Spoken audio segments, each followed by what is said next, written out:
What's going on, guys? This is episode 2 of Kentucky Prime Sports. We're here on Saturday, a few hours before tip-off for the Gonzaga game. We're going to hit us with a weekly recap. We're going to talk some Kentucky football. We'll talk the Clemson game. We'll give a little preview for Gonzaga coming up at, hopefully 10 o'clock. Probably going to be closer to 10:30 if we're being honest, though, right? What do we think about the week that Kentucky football had, Tyler? Forgettable. Very forgettable. It was rough. Not what we were looking for. I would say the opposite, maybe unforgettable, with the amount of names we had hit the transfer portal. Just a mass departure of names entering the transfer portal. Who was the biggest shock for you guys entering that portal? Probably Keyshawn Silver. He was somebody I really thought they would want to build around on the defensive line, and that's not what he was looking for. Right. Well, I got a little insight on Keyshawn Silver. Asked our friend over at KSR, Nick Roush, is that one that they were wanting to see exit the locker room? You've talked about culture, talked about having some issues in that locker room, or is he one that maybe was going to demand a big price tag this upcoming season, and they just couldn't really afford? The value wasn't there for them, kind of like Justin Rogers a few years ago with Auburn. And he alluded to the fact that it was going to be more of the price tag issue, not the locker room issue. So I guess that's good. Speaks on the character of Keyshawn Silver. I agree with Tyler. He is one that I hated to see go because, he was a big body up front on that defensive line for sure. What do we think? Who was the, not biggest surprise? Probably Barry on. Yeah. Yeah, I kind of expected Barry on all season. It was just wait and see. And who do you think he's going to go to? I heard Ole Miss is in talks, LSU, A&M. Yeah, I was really surprised Tennessee wasn't in that. Yeah. I expected Tennessee to kind of be the front runner for Especially him being a Nashville native, For too. sure, yeah. Yeah, I'm not looking forward to seeing him in a Lane Kiffin offense if that's where he decides to go. I'd much rather, for Kentucky standpoint, see him at LSU. Yeah. Yeah, no doubt. I don't want to see him. That's for sure. Because, we got to assume Lane Kiffin's going to use the, one of the fastest receivers in college correctly. For sure. And not that Kentucky, didn't use him correctly. I just don't think we had the pieces this year to get that done.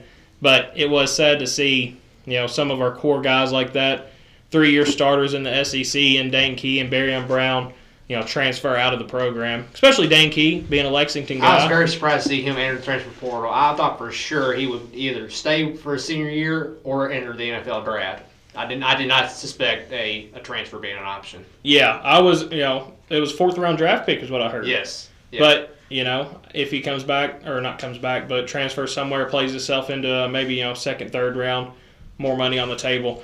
I did hear they potentially offered him $800,000. $800,000. Yeah. They turned it down. That's crazy. That's a lot of money for somebody that didn't really produce as much as we hoped this year. But I think it was 2 touchdowns all year long. Yeah. That's not $800,000 worth of work. Oh, it's not.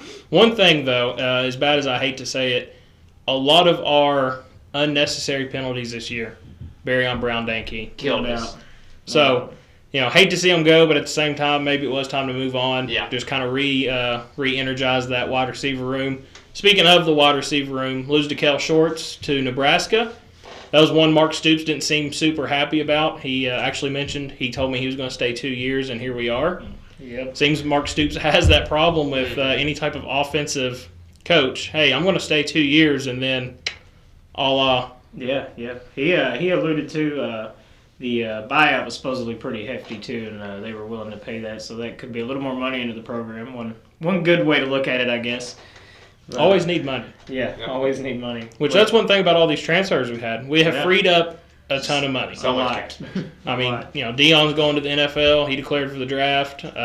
Barryon Brown, Dane Key, Yeah. Maxwell Harrison also going to the draft. Have we heard Chip Trainum I think he's gone. coming back? Yeah, that's Stoops. Oh, is he coming back? Yeah, Stoops said in his press conference the other day, I think he let it slip a little bit that he was hoping to come back. So that's good news. Yeah. Hopefully. That's one, the whole Bush Hamden didn't get to pick his players. I think Chip was one of those that, committed to Kentucky before Bush Hamden was hired. So maybe he's seen good things during the season that he was, willing to build around him as a running back. Still haven't heard anything about Wilcox. Yeah, that's kind of a surprise. I thought things were pretty sour with him in the locker room, maybe between the staff. So I thought we'd hear something pretty quick on him. Shows they're probably working on something for him. Yeah, would you say it's good news or bad news that we haven't heard anything yet? No news is good news. That's I what think in the locker room. No news is good news. Yeah, not bad. All right, so talking about Kentucky football, all these transfers, we haven't had anybody come in yet. Obviously, transfer portal not officially open. Not getting any commitments as of yet. But what do we think about the future of Mark Stoops at Kentucky? It's bleak. It's bleak. Very bleak. Tyler is a Mark Stoops fan. He said it on the first show. He's riding with Stoops. Do you still ride with Stoops at this point? I am worried about the future. No doubt about that. He's got to find that fire again, and if he don't, I mean, it's not a good time to be swapping coaches around right now in the SEC. The culture is already on the line, and if we don't make the right move right now, it's going to be bad in the future. So yeah. Hopefully he's ready for the new era of college football that is coming, and he's got a lot of cash to play with this offseason, probably more than he's had, honestly. Sounds like a lot of donors are still in, and all the cap space freed up from the transfer portal. We're cash-wise in good shape. I don't know about where the coach's heart and mind is at, but hopefully it's where it's supposed to be. Right. That's one thing I'm nervous about is, Stoops has kind of alluded to, calling it a short career, not coaching forever. So it's just, do we get another, 3 years? I don't think is going to be enough into this rebuild to, come in and get a new coach after 3 years. If he decides, hey, I'm officially done, not looking to coach anymore at all. So I just worry that, are we going to be any better 2 to 3 years down the road whenever he decides, hey, it's, I've done my time? Yeah, probably not. The only bright side you could look at that maybe is Summerall goes to North Carolina and has some success, and it's an easy job to exit. They don't pay a ton of money, and I feel like the contract, the buyout wouldn't be too bad to get him. But, I mean, that's still not a very, very good way to go about it because you're only digging yourself in a deeper hole if you're Kentucky at that point. Yeah, not a good approach out there. If you're just waiting for, waiting to live, wait to die, you don't really know what's going on with your program. We bring up John Summerall. That's the name all the fans bring up. He was getting some heat on Twitter from the Tulane Green Wave after losing to Army last night. Did anybody see that? I did not see that. I did. It actually got pretty ugly in some of those comments. Yeah, people saying go back to Troy. Yeah, I don't understand why he's. I haven't followed much of Tulane football, but he's had, I believe, pretty successful seasons since he's been there. So I think he's been there for 2 years now, maybe. Yeah, this is the only time Tulane has been, I would say, relevant for sure. So, in my memory, anyway. Yeah, in my memory, they were, top 25 team, pretty much half the season. Yeah. So for them to say, hey, go back to Troy, we don't want you, kind of crazy. I don't know how much more you could get out of Tulane football than what he's getting out of it. Right. And so he's the name that always gets floated around. What if? Crazy thought here. Dan Mullen, coaching the Kentucky Wildcats. I like Dan Mullen. I like the sound of that. I really do. I think he's had time to sit back and learn from a different perspective of college football being in the media side of things, and that's a good way to learn and hear from people that actually know what's going on and see it from the outside instead of just taking your own advice most of the time like most hard-headed football coaches do. So, yeah, this is no inside scoop. I don't know anything. Dan Mullen's not coming to Kentucky. No. But if we're just throwing out hypotheticals here, boy can dream, can he? I wouldn't mind seeing Dan Mullen on the sideline. Yeah, it'd be weird, but I would take it. Well, last season, whenever we were looking for an offensive coordinator, Yeah. I was like, hey, let's call up Dan Mullen and see what he's doing. His offenses were always pretty good. Stoops has been known as the coach killer, though, unfortunately. You lose to Stoops too many times, you're getting fired. You look at Will Muschamp at USC, Dan Mullen at Florida, Ed Ogeron at LSU. I would think Kentucky beating them that year after they won the national championship kind of put the nail in. Scott's Tots. Yeah, Scott Satterfield. Yeah. Which, he's gone on to do great things at Cincinnati. Yeah. Or mediocre things, whatever you want to call it. They started off hot this year. I think they got to 6-0 or something like that, and then it's kind of fell flat. But that's a true Scott Satterfield fashion. I mean, I love Scott Satterfield just because he's easy to beat. Yeah. We've got a couple Louisville fans in here with us. They're probably not going to say much tonight, but if we get Scott Satterfield back on that Louisville sideline, I wouldn't be mad. It'd be pretty cool. Especially after the beating that Kentucky took a couple weeks ago in Lexington against Louisville Cardinals. Yeah. I don't remember that. No, out of the mind already. Yeah. We're looking at the transfer portal. I may transfer. Yeah, it's possible. I've considered it. May take my talents to South Beach. Yeah. I don't know what football team's down there. I don't want to go to Miami. No, they can't even get their own fans to their home games. So. No. And, Miami's quarterback, he was talking a little smack on Alabama. Yeah, I seen that, a little back and forth. There's been some attitudes and tempers on Twitter this week from coaches, players, and the 12-team playoffs is really bringing out the worst in everybody right now. Yeah, it should just be 16. I mean, they should have went ahead and just done that. I mean, yeah. The 16 teams that we're looking at right now are the ones that most deserve it, and it kind of stinks, but it is what it is this year. Yeah, I seen on Twitter the other day somebody made a 1,024-team college football playoff bracket. Kentucky was not included. No. 1,024 teams. No. Still couldn't get in. There was a lot of known teams left off of that, though. Louisville was left off of it as well. Murray State somehow snuck in. I don't know, what brings Murray State to the table in 1,000. How does Murray State make it and Kentucky not make it? That's a We good don't question. deserve it. We don't deserve it. We don't deserve it. We got the Texas-Georgia game on behind us. What we got going on in that, Tyler? What's the score? Well, it's 16-13 right now. Georgia's backup quarterback, don't really know his name, but they were on the 30-yard line. Texas is 30, and he threw a pick. So with 2.5 minutes to go, Texas is going to have the ball at about the 30, their own 30. Yeah. What we said earlier, backup quarterback John Stockton. Yeah. I don't know if his name's John, but his last name is Stockton. So that was a bad assist there, Yeah. John Stockton. Yeah. Gunner Stockton. Gunner. Well, hey, How a can little you too have much. a name like Gunner and not be a good quarterback? That is an all SEC quarterback name right there, Yeah. Gunner. No doubt. You would think Brock Vandegrift would be an all SEC name, but You would think. He is. as we talked about, Brock No. may not even play football next year. No, Yeah. I don't think he's gonna farm. I'm pretty sure. He's gonna be sitting in a deer stand this time next year. So He may have done that this year, son. Probably, We don't yeah. know. Maybe that's what was on his mind. maybe. Did you see Mincy declared for the draft? I thought Did that he was- really? Yeah, he declared for the NFL draft. On what basis? I'm not sure. This is breaking news for me. I didn't know yeah. Mincy had declared for the NFL draft. Yeah, he declared for the NFL draft. I heard he did it live from the concession stands. What I heard. Are you being serious? No, he really did. He did yeah, declare no for the doubt. NFL draft. Yeah, not Wow. from the concession. Not from the. stands, If I'm an NFL coach, GM, if I'm talking to Mincy, I'm asking about that picture from the concession How does stand that first. picture even come about? but, yeah. How is he allowed to leave the sidelines to go pick up a hot dog at the concession stands? What's going through your mind? Third, fourth quarter of the game, you're like, I'm kind of really need a dog. Yeah, it's Need something.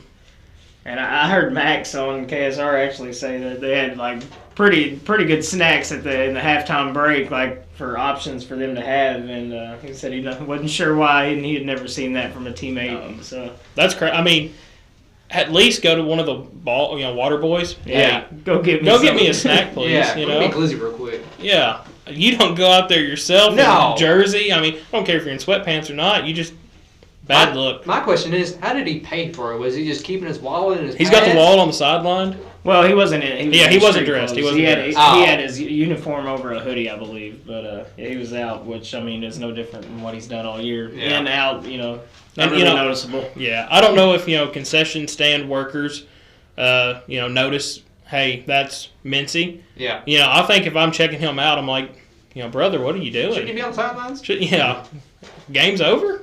I don't know. No, not quite. I just need a dog. But, so, we're going into, we'll talk a little bit about the Clemson loss. Not really that big of a deal, I don't think. It's early in the season, 7-1, still looks pretty nice. You lose that game pretty tightly. What do we think about it? I feel like not having Butler most of the first half, being in foul trouble, really hurt us. We didn't have that leader on offense to get the offense flowing.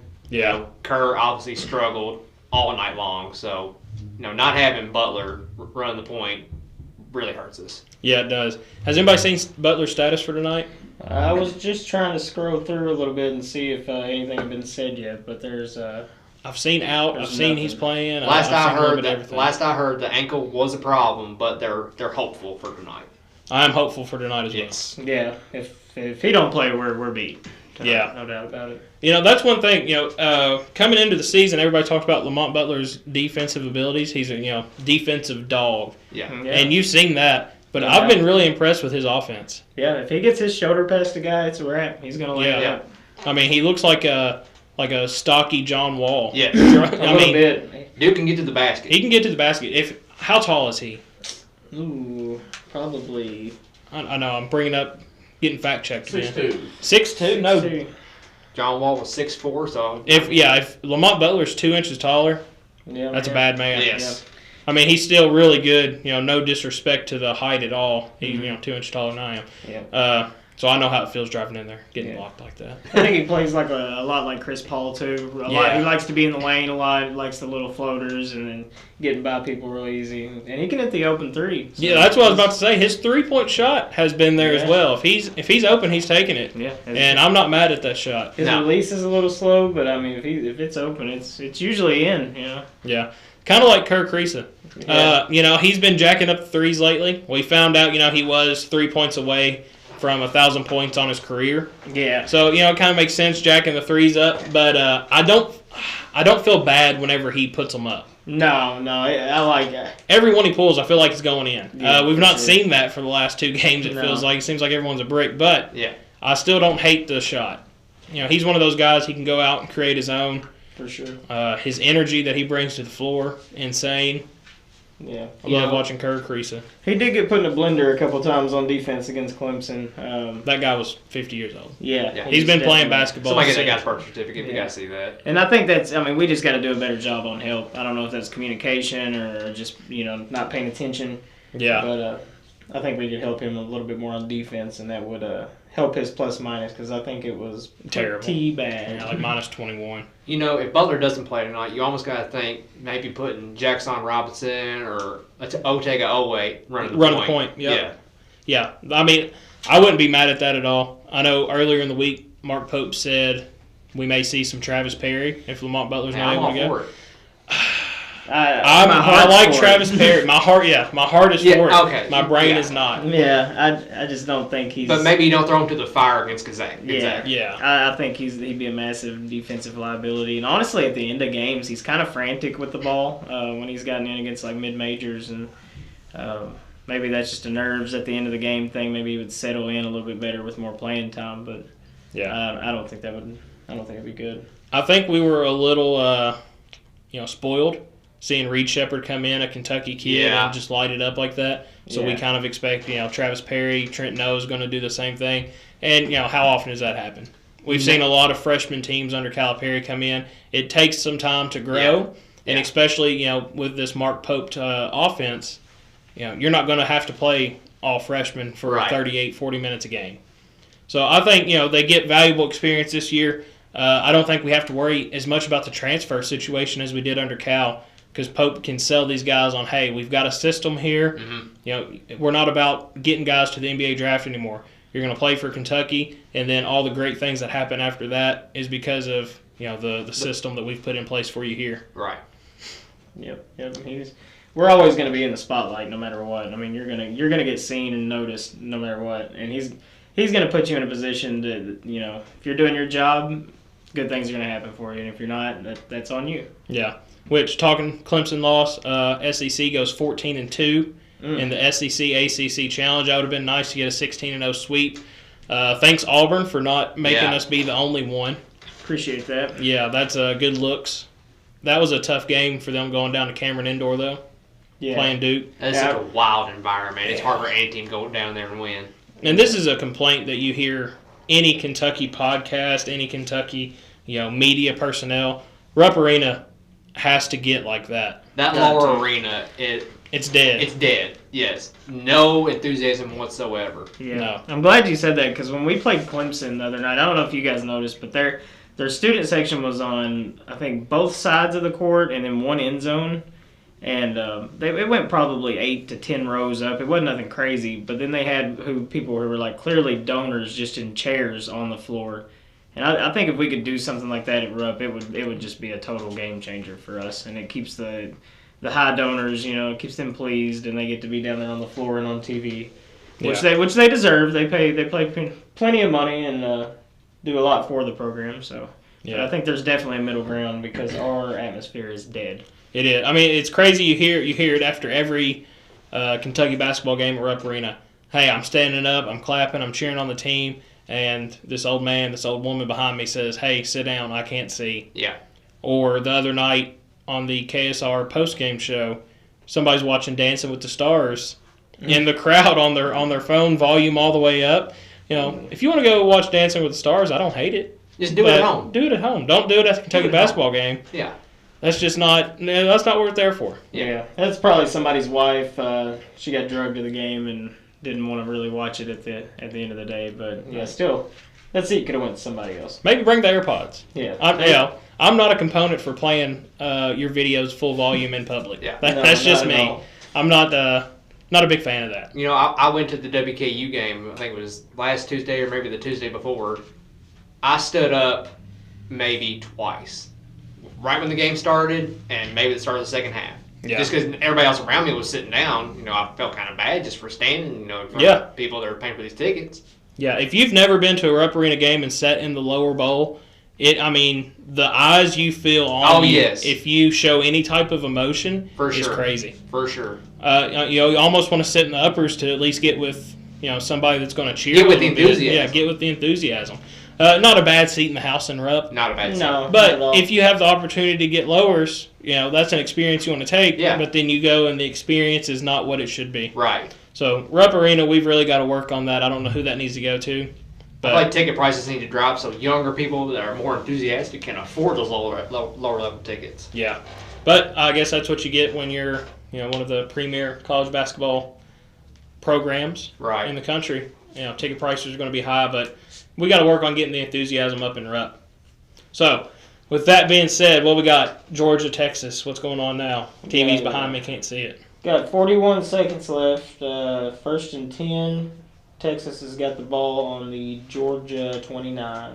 41 seconds left. Yep. So, for anybody that listened to the Kentucky Prime Picks podcast last night, we did predict a Georgia win. Pass interference. Pass interference. In the end zone. Yes. Wait, it's not the NFL, though, so it doesn't matter. That's kind of crazy, not being 15 yards versus where the spot of the foul is. Mm-hmm. Yeah, makes a big difference. Makes a huge difference. Would we like to see that rule changed? I think I would. Yeah, go ahead and place it at the spot of the foul. Yeah, because a lot of defenders, they use it as a bailout sometimes. So if you're going to use that as a bailout, which is a smart play by a defender, right? If you get burned for 30 yards, triple. Hey, I'm shoving you down before you get the chance to catch this ball. But I think you a little bit, just the system balanced out, you get it spot foul. Only if it goes in Kentucky's favor, though. Yeah, for sure. Like Ahmad Wagner. Yeah. Yeah, we need it every time. Pass interference. Is that what they called? Confirmed. Yeah, all right, pass interference confirmed. So that moves Georgia up to, what, the 15-yard line, roughly? Yep, and we got a sack. Big sack. Big sack. We need it for the parlay, boys. Need it for the parlay. Don't forget, if you've not listened to the Kentucky Prime Picks podcast, we've got some Saturday college football cooked up. We've also got NFL picks, over-unders, money line. We've got a little bit of everything. We've got a bet right now. $1 wins, what was it, about $200,000. 24 legs. Like we said, we're not hiding behind a paywall. We don't need your subscription. We're just doing this try win everybody some money. Yeah. If it hits, it hits. If it don't, hey, it's just $1, right? Yep. We're not putting hundreds on it. So, Kentucky-Gonzaga. Spread currently 6.5 points. Mm-hmm. What do we think is going to happen?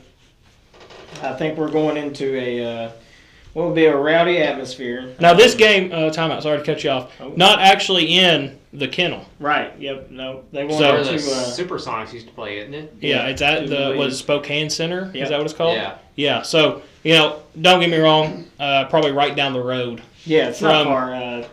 It's just a few miles, I think. Yeah, so, still going to be a raucous Gonzaga crowd, no doubt. But the kennel is a very small, personal environment, similar to Cameron Indoor. So I think that kind of helps us out a little bit. Oh yeah, it allows our fans. I mean, anytime we go out west, our fans are going. We don't get many opportunities to go out west, so Blue always finds a way in. That is true. Blue finds a way. Yeah. They gave us an opportunity to buy more tickets. Is all they did. Yeah. So 6.5-point favorites, like I said, Gonzaga. What are we thinking? Keys for the game tonight. Final score, MVP. We'll go around. Keys for the game, you got to make your shots. They could not get shots to fall against Clemson. You got to hit those, wide open threes. Keys tonight, if Lamont Butler's playing, he's got to be a presence on defense. Yeah. Got to have that lockdown defense. And I really need a big game from Jackson Robinson. He hasn't really He's had. He plays good against the bad teams. Yeah. He played well against Clemson, but I think we're still waiting for that breakout game against a solid competitor. Yeah, I agree with that completely. What do you think final score is there, Bert? I'm going to say 82-79, Cats on top. 82-79, Cats on top. That would probably hit the over as well, I think. Mm-hmm. Yep. Good deal. All right, Tyler, keys to the game, final score. Burke, what's your MVP? Jackson Robinson. Jackson Robinson, all right. I think keys to tonight's game, we played pretty similar to Gonzaga. I think we can outrun them as long as we're hitting shots. That's going to be the biggest thing. We haven't seen a game in probably a couple of weeks where we really are just hitting the three at a high rate. I think we can hold them under that magic number of 39% that Mark wants to hold teams to. As long as Butler is playing, the one-man press that we run with him is very effective. Getting teams that like to play fast, getting them late in their shot clock, it really helps you on defense when they have to play faster when they're behind the clock. But as long as Butler's in there, I think we're going to be fine defensively tonight. But I think offensively, Carr's got to have a big game. Carr is going to be a big part of tonight for us. He cannot get in foul trouble, one. Yeah. And no long twos from him. I think he could really get going inside tonight, along with Amari. Amari could be a really big. He's going to have to because Amari's got a tough matchup tonight. Yeah, he does. Something about Amari Williams. I love him running the offense from the top of the key.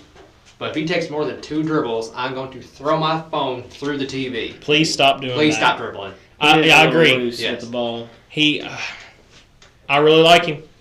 But whenever he starts dribbling the ball 3, 4, 5 times looking for guys, it scares me. 4 turnovers against Clemson. We haven't had a big like him in so long that is very long himself, just a massive presence that's also very athletic. We've had a little bit of a mix or more loaded on one side or the other with some guys. Usually the guys at Cal got, you felt were a little scrawny or more athletic. But this dude can be very, very special in a Kentucky uniform. And I think by the end of the year he will be. But outside of the Lamont on defense and just really, really pressing them and Carr needing to have a good game down low, I think we need to see some Kobe Bryant tonight. He's got to knock down some shots. Yeah. Ortega, I think, is going to have a good matchup. We got a little bit of a mismatch there, I think. So he's going to be able to get to the rim, hopefully. And really with Pope tonight, I want to see him stick with one lineup. Yes. When we're getting in these runs, we'll get a dead ball, and then he'll put 3 guys in that, Yeah.